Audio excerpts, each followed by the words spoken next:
for the Army newspaper. But Lillie talks and I could go as a far lot as better I than dared, and I most of the dared kids go in the pretty daycare. far. Airplane. It was dangerous. And you made some lifelong friends. Oh, I made some lifelong friends, yeah. Walter Cronkite.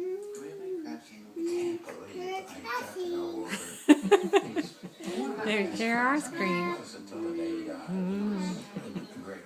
Here we go. Are you doing an airplane for Pop Pop? He tried his hand in comedy, writing for the popular radio turned television. You better eat some ice. How about some for Lillie? Alright. You gonna do your airplane? You gonna do the airplane for Lillie? Ready?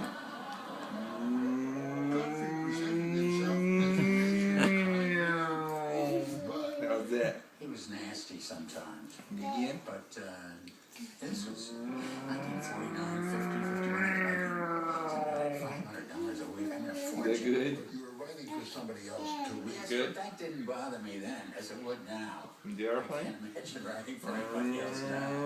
But it was perfectly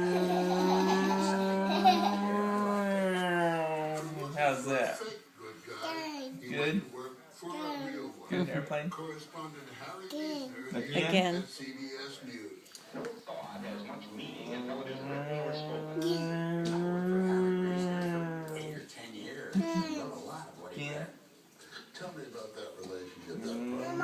That problem. Did you eat all that? I liked Harry a lot. You Was that our did? second And he one? obviously liked me. He was a pretty good writer himself. Oh, he was a great. That was his thing. Only 3 apples. And I was. And yet,